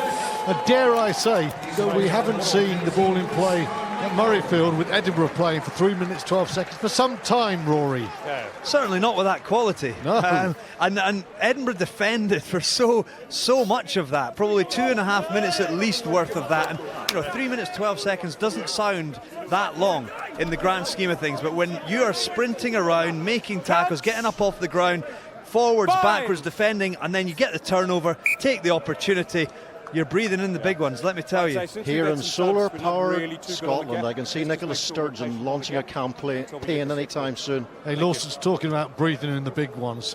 If viewers could see what he was like when he made it from the presentation position at half-time all the way up here. And it's not that far. The fittest I've ever been, Stuart. I thought you were going to say the fittest out of the 3 of us. We were going to bow to that one. You're looking good. He's looking good, Rob, isn't he? Sits! Fit as a butcher's dog, the boy Lawson. Boyd, Jonathan Evans, Stan Jones, Ewan Nicholas, and that's well wrapped by Diggy Fife.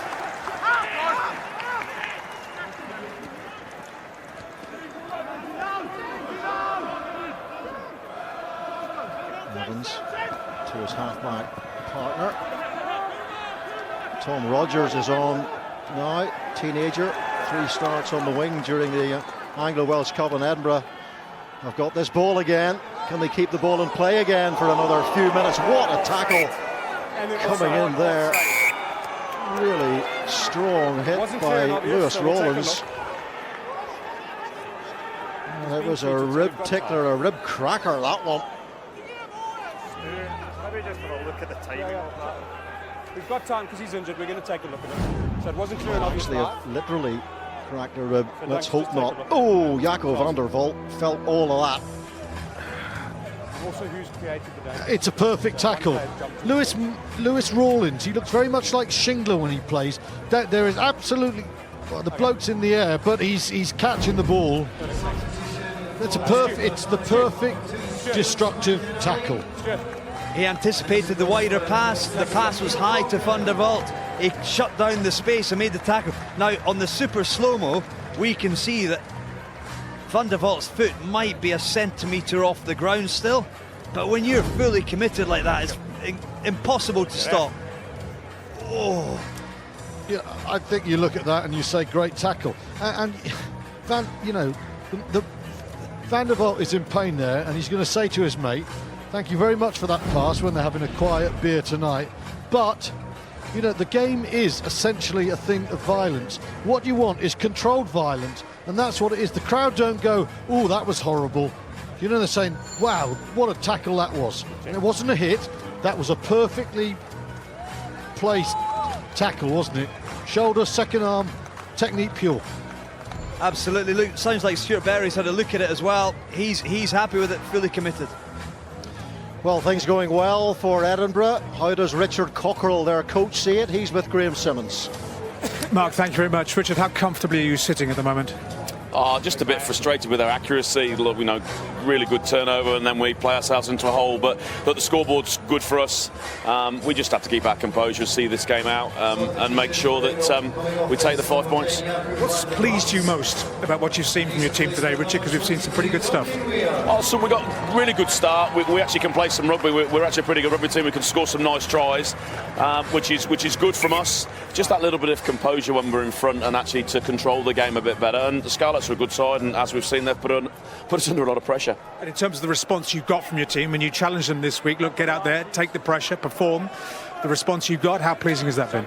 Yeah, look, we're halfway there on a very long journey, so we're doing okay. All right, back to commentary. Thanks so much, Richard. Cheers. He's never quite 100% happy, is he, Richard Cockrell? 19 out. Well, Van der Vault hobbling off after that man and ball. 18, go, 18. Ryan Elias, he might just roll round the edge here if he can get away. Nathan Fowles makes the tackle. Jonathan Evans now. Players standing in their blocks and just went a little bit too early there actually.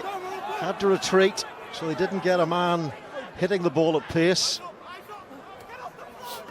So resetting, one of those mini rucks that the Scarlets do set up so well to create that magical 2 or 3 second ball that you need. Again, one of those hard, direct carries underneath the Edinburgh posts. Here's Bullbring.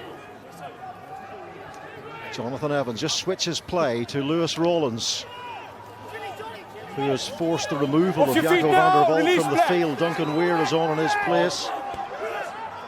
Simon Gardner on as well. Number 18 about to get his hands on the ball. Big boy.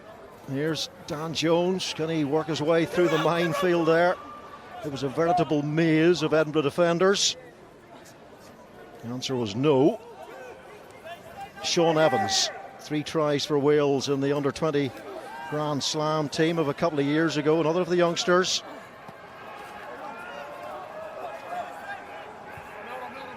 Just to remind you, Scarlets resting a whole host of their frontliners for next week's huge Champions Cup semi-final against Leinster in Dublin. No hands, Black! Evans, Phil Price, Cornell. Tackle! Murray McCallum it was who made the tackle. Here's Steph Hughes. Can he get the offload away? He had his hands released in a good position. But he's maintained possession well. Bullbring with the carry. Evans looks on the blind side. Goes the other way to Lewis Rollins. Cornell Dupre with the tackle. Jonathan Evans. Evans getting so close. Tackle from Alan Dell. And just exerting as much pressure as they can hold up on the Edinburgh line bobbling. there, and it's not Scrum quite 5. enough pressure, but they do get the put into the scrum. Well, from Scarlet's perspective now, the game is well and truly gone, but what they can target, at the very least, the 2 tries in the next 15 minutes, is just get another bonus point. Scott said that at half-time, didn't he? Picking up on, if Scarlet is left here with that try bonus point and, you know, potentially get within 7, that's a big ask at this stage, then they would leave fairly content. Leinster on top of this conference. 19 played, 69 points. Scarlets with 65. Leinster play Benetton later on today. Sean O'Brien back in the side. Interesting, isn't it? Edinburgh defended very well, made a lot of tackles, but the Scarlets have tightened their game in. They've driven a lot. I just feel their back play doesn't have the rhythm. Jones hasn't been flowing like Patchell did at times last week, and he has at his best. And it's been smart from the Scarlets there, but it's made it easier for Edinburgh to make the tackles. And you can see in this second half, 77 tackles made, 5 missed. That's a great defensive effort. The Scarlets, really, look, 17 tackles made, 9 missed. They won't like that stat. They won't want that stat against Leinster. 4 and 5, HIA on number 6 red. HIA on 6 red. Just looking at next week via today, Leinster playing Benetton, as I mentioned. They've got Sean O'Brien back, they've got Joey Carberry at 10, and they've got Jordan Larmour at 15, so some interesting selections maybe for Leo Cullen going into that game at the Aviva Stadium against the Scarlets next Saturday, 3 o'clock Sky Sports action. Right, time back on scrum red. I think you'll find that Carberry will be on the bench and Larmour will be on the bench. It's whether Larmour actually, well, it's whether Larmour is actually on the bench. It's resting players. Sexton comes back. I mean, they're so lucky to be able to bring on the calibre of replacement they now have for Johnny Sexton. Joey Carberry really does. It's almost an Achilles heel. What happens if Sexton's injured? Now you bring on a top-class 10. Well, the important thing is that Carberry is getting a start at 10 today, so it's good news for Leinster and maybe for Joe Schmidt going forward into Australia in the summer. That's a long way ahead. Scarlets, remember, 5 scrum penalties last week against Glasgow. No scrum penalty there. But Duhan van der Merwe's off again, looking for a hat-trick. Can he stay in? Touch, not quite. Good cover defending by the Scarlets. Jonathan Evans had to make up a lot of ground there. He was part of the chasing posse. 5 penalties, one against the head for the Scarlets last week against Edinburgh's rivals Glasgow. But today, under the post, 5 metres, it's a turnover, and Duhan was away. Huge long pass to Tom Verndell. Dougie Fife makes the tackle. Fife's had a tidy game out there for Edinburgh today. Jonathan Evans, and good carry from Phil Price. He just signed a contract, keeping him at the Scarlets. Dan Jones and Steph Hughes. There's space there, but maybe not quite the angle of the kick he may have wanted. But there was an advantage being played by Stuart Berry. Penalty goes to the Scarlets.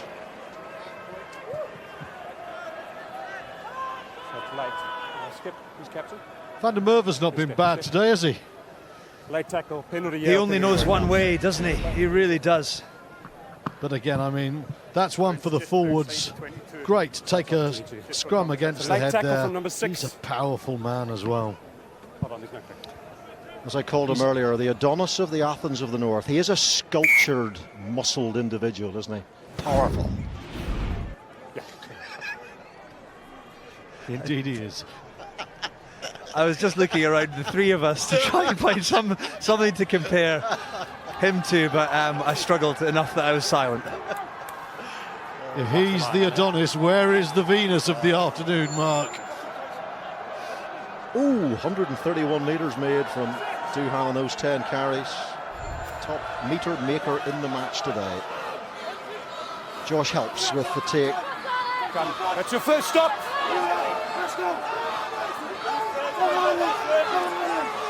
And it's Ryan Elias. It's been the best attacking ploy in a way for the Scarlets, hasn't it, this drive? They have struggled against it. Technically, they're very adroit. They have mauled well, and I'm not sure that Neil Cochrane should be where he is right now. Unbinding and then rejoining. If I was Leo Cullen, Stuart Lancaster and the Leinster boys watching this game. Well, hold on. Yeah, I appreciate that. If it becomes a trend, I'll deal with it. Off you go. Yeah, I was saying if the Leinster coaches and team are watching this game, they're key decision makers. Of course, it's going to be 15 different players starting, bar injury next week. But you can see the areas where the Scarlets are so much better than last year. And that driving maul of theirs is formidable. Discipline around more. It really is, and they've looked to strengthen that, and they've really succeeded. Good line-out option, isn't he? Josh Helps since he's come on. And another good driving maul from the Scarlets. It has been one of the highlights of their performance. Absolutely. Now, can Simon Gardner do enough to twist that mighty frame across the line? Edinburgh defend it really, really well. And they are maintaining those intensity levels in defence as we approach the end of an exhausting game. Well, I guess the Scarlets would like to think with their first choice 8 next week, that opportunity would be turned to a try, but it's not next week, it's today, and Edinburgh are handling what's thrown at them really well. Better maul defence there from Edinburgh. You see the fight in there, calling there Dupree initially, and then Crosby manages to get round and onto the ball, and you see him right in the middle there. Fowles is involved, Toulis in the number 4 jersey there, and you actually see Lewis Carmichael there talking to the referee. I'm on ball. Maul goes down. Edinburgh do very well to hold up and win the scrum. Richard Cockerell after the Connacht game actually, which they won, Richard Cockerell said the physicality and mentality was poor despite the win at the sports ground, and that seemed to continue on into the Cardiff and the Ulster games which they lost. What do you feel about the physicality and the mentality today, Stuart? I think you've got to recognise that they came out of the block so fast and they got the 14 points, and that was a cushion. So you would hesitate to say Edinburgh have turned a corner and become a super team, because you're not always going to score 14 points so quickly. But overall, this is a game where they have played with accuracy and ambition. And yes, they're a completely different team to the last 3 weeks or so, but the start was so important, I think. For me, it was the physicality that gave them the foundation, and they've really flourished with quick ball off the back of it. Defensively, they've fronted as well. Well, Cardiff really picked them apart in the first half of their Challenge Cup quarter-final with a very astute kicking game. Jared Evans on top form alongside Gareth Anscombe, and try and get up a little bit further. Cardiff Blues have very clearly done their analysis on the Edinburgh defence that day. Jared Evans just try and get up on your feet a little bit. Did to Edinburgh today what Dan Evans hasn't been able to do. He's playing very well, the Blues fly half. He looks one for the future. He's not a bad one for the present. Very good player. Crouch! Bind! Sit! Reset. Well, in terms of the pressure Edinburgh under in terms of qualifying for that playoff place, Richard Cockrell again alluded this week to the fact that quite a few of the boys in black and grey and red won't be used to this kind of pressure in a club shirt, playing and representing their region. Certainly at international level, quite a few of them, but not for Edinburgh. Can they get into the playoffs? Well, as it stands, they are there. Both teams wait till the ball's 64 points with the try-bonus point victory this afternoon. Try-bonus point could be important, you know, because the Scarlets, if they beat the Dragons and they don't get a bonus point, and Edinburgh win one more, and they're level on 69 each, Edinburgh has the extra win. Final game for Edinburgh is against Glasgow here in the decisive 1872 Cup fixture. It's one each. I'm sure the Wee G's would love to put one over Edinburgh and stop them getting to the playoffs, Rory. I'm sure they would. It'll be a cracking head-to-head back at Murrayfield in a fortnight's time. Just thinking about recent games, Edinburgh potentially regret last week's final minute try against Ulster that gave them the bonus point and took a losing bonus point away from Edinburgh. That 1 point could really prove crucial. But we would put them ahead, you know, not just repelling Ulster and making the last six, but it would put them in a position to be a home. What do they call it? Barrage, we call it now, don't we? A qualifier officially, apparently. Barrage in the top 14, of course. There you are. 9 points adrift. Ulster can pick up 10 from their final two games, but Edinburgh would have more wins than Ulster, so should they finish on equal points, Edinburgh would go through. Straight out though from the clearance. We haven't said too often that's a loose kick. The kicking overall of Edinburgh has been very good. It's almost been lost in the accuracy of their defensive play, the turnovers and the speed of their attack, but they have kicked well.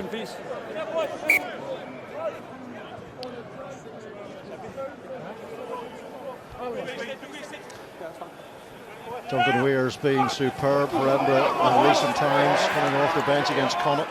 16 points in 21 minutes there, and drop goal against Ulster in the late stages. Try from an intercept against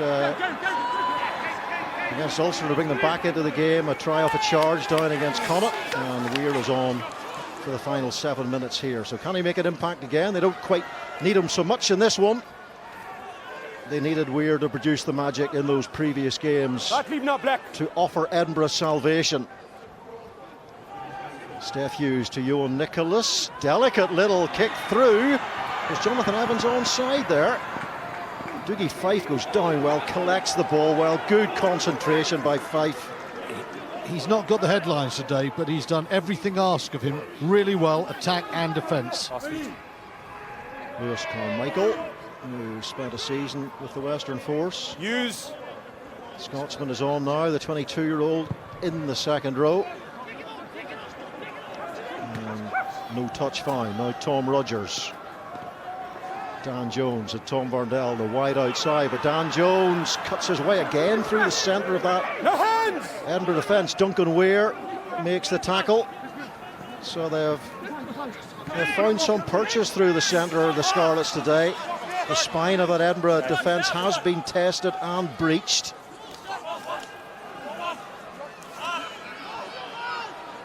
Jonathan Evans. Here is Dan Jones again, and almost delivers the ball into Edinburgh hands. James Johnson scrabbles for the ball. Fine, no play. Hold now, Black.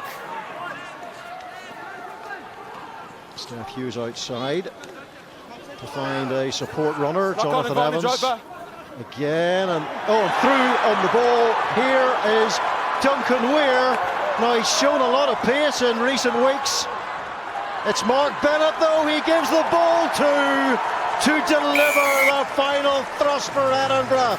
But yes, Duncan Weir, yet again, does make an impact.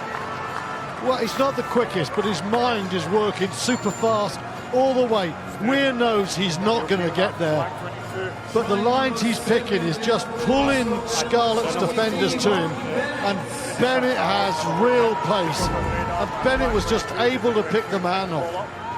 You're thinking Weir is not going from 70 foot, but look at his head now. He's looking all the time. Bennett's coming from way off to the right, check, and he just gives him the ball through the hole. That's a very well taken counter-attack try after an error. Forced error, and you see Duncan Weir latching onto it. You could tell he's defended for a few phases before that one, because he's intercepted in previous weeks and finished them off. But as you say, lifts his head, understands that Mark Bennett is coming flying up on his shoulder and goes under the sticks. They've gone upstairs to have a look. The week you've had? The man they call Boggy because his hair is like a toilet brush. Yeah. And I was talking to Duncan before the game in the touchline, and he said, yes, you can use my nickname, and you can tell the world why I am called Boggy. Charles, what are we doing? Right, play on. Is there a problem here? Cheers. TMO just wants a little double check there, Charles Sampson. About 70 minutes late for the second check, but never mind.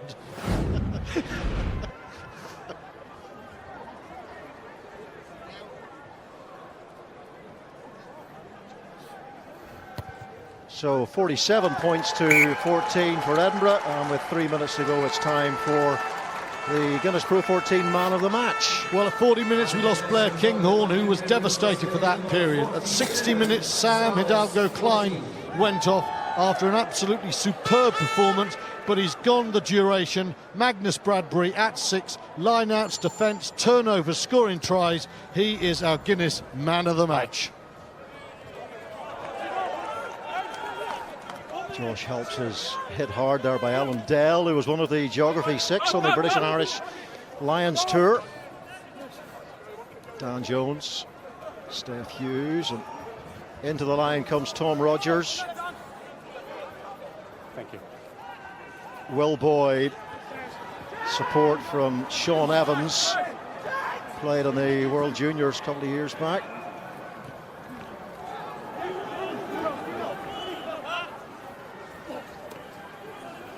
Dan Jones. Outside channel for Corey Baldwin finds Sean Evans. Jonathan Evans. Dan Jones. Is there another try in the Scarlets side? Tom Rogers into space. Tom Verndell not at full tilt chasing that one. And Nathan Fowles dots down. If you watch the Cardiff Blues game, you will have seen the ball bouncing off the back of Nathan Fowles' shoulder off a Jared Evans cross kick that led to an Ellis Jenkins try, and as Jared Evans said at the time, do not take your eyes off the ball on a cross kick. Scarlet's second team or not, it's not often the men in red concede 7 tries in a game. It's been a heck of a performance from the home team. Duncan Weir's restart, final 2 minutes then. There's Tom Rogers again. Caught by Luke Crosby, one of the multitude of Edinburgh try scorers today. Still working at the breakdown. Edinburgh. Dan Jones. Ewan Nicholas. Showing some sprightly use of the feet in this game today. Dave Bullbring with a good offload to Simon Gardner.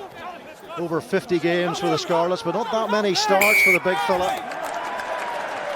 And there is another example of that energy, right to the death here from Edinburgh. Work rate high. They fought hard all day, haven't they? It's something that Richard Cockrell wants this Edinburgh side to have in their DNA. He wants them to be brutal, hard-edged, direct, and he wants them to have an attitude to always stay in the fight for the 80 minutes, and that's what's got them into this position where they are, whereby they have won more games throughout the season than Scarlets, albeit they're they're still a point below. They're always in the fight for the 80 minutes. They never stop going. I mean, I watched Alan Dell there come off the bench, made the tackle, got in position, got up. Now, he's got certain qualities to his game, but it's only recently you've seen Dell so fast off his feet, an extra edge in the way Edinburgh are playing. They've got a relatively clean bill of health as well coming into the final stages. Grand National starts at 5:15 and Edinburgh hurdling this penultimate fence effectively, and Nathan Files, what a line-out move by Edinburgh, and they are rampant now, the Scottish side, rampaging all over Murrayfield. Last play of the game, and Edinburgh have come up with an absolute beauty. Nathan Fowles, he's got really fast feet. Hidalgo Klein, an outstanding performance today, but that's some effort from the super sub, very clever. Bradbury to the front, little gap. I think the Scarlets feel as if they've conceded 7 points and they're looking ahead to the semi-final, but they're completely undone there. Good arrow from Cochrane. Fowles just going into the gap behind Bradbury. He had Cochrane outside him, could have thanked him for the throw-in, but as it is, you're never going to rip that one off. Fowles dives in for a score to take Edinburgh beyond 50 on what has been a terrific afternoon for the home side. First time they've hit 50 in the league this season, Edinburgh, and what a time to do it, on the cusp of qualification for the playoff places. So can Duncan Weir finish off crisply, not quite off the post for Duncan Weir, but there it is, the final whistle, and it's just the performance and just the result that Edinburgh needed after the disappointment of the last 2 weeks, Stuart. An outstanding performance. You know, like we said, not the Scarlets' strongest team, but Edinburgh were excellent from start to finish. They came out of the game like an express train. They finished with a beautifully worked move. Really impressive there. They were physical from 1 to 23, and up top they were quick in the mind. Their defence was good, their attack was good. They had outstanding performers throughout from 1 to 23. You know, this is the best I've seen Edinburgh play for a long time. Absolutely, really impressive from Edinburgh. They got lucky with the first try. Kinghorn, it was undoubtedly a forward pass, but sometimes you've got to understand when luck's on your side and maximise that, capitalise on it, and off the back of it they went on to score 6 more tries. They were accurate for large parts of it. Physicality and the foundations built by a pack up front, and they had a real ruthlessness for large parts of today. A really strong afternoon for Edinburgh.